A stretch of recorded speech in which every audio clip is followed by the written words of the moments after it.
successful, it meant that you then had the responsibility to give and to sow that in your friends and your neighbors. And because of that dream and those people who came here hundreds of years ago, they buried their children in our soil. I mean, they came with us in mind. And they did it because they believed they were the risk takers. It's in our DNA, actually. The people who left us, the other countries, to come here, both in the beginning and through the ages, they came because they wanted to pursue it. They just wanted to go for broke. And because they did, we have gotten to enjoy such an amazing country, such amazing liberties. And I'm here to tell you, folks, all of that is at stake. I was watching, I'm a history person, that's what gets me excited, and that's probably part of what I got into politics. I was watching one of those documentaries on America, and I thought it was going to be like a liberal propaganda piece. But I couldn't sleep, and I was in D.C. on DC-Con, my husband's here, so I put it in, and it was wonderful. It actually told the story of both founding settlements, Jamestown and Plymouth. And anybody here who knows the difference between the two knows that the Jamestown settlement was first. But the way they approached it, they all kind of had more communal property. Nobody owned anything. Everybody's going to work for everybody to do it. There was no enjoying the benefits of your hard work. It was to be shared, right? And in their first number of months, it didn't work. A lot of them died. They perished.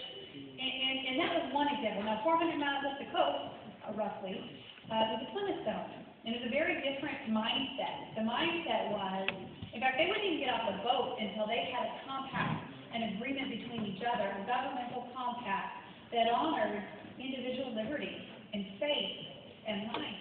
And when they got off, they sowed into the soil. In fact, they're a perfect example. They built relationships with the Native Americans, and together they were a successful colony.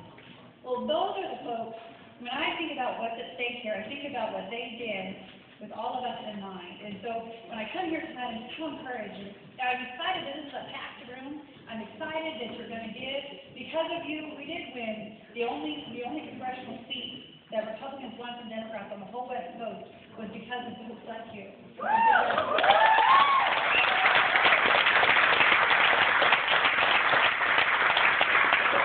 you made the phone calls, you had doorbells, you signed waves, you got out the vote. And that's what it's going to take. You know what's at stake.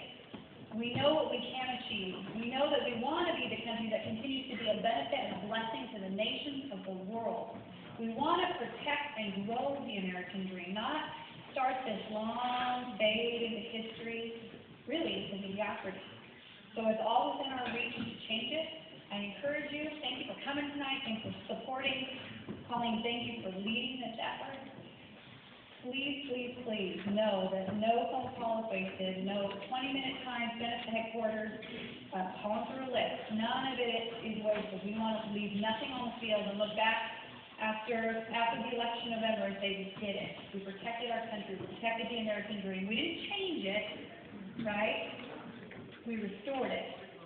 And with that, together, we can protect our inheritance and pass it on. So thank you so much for having me.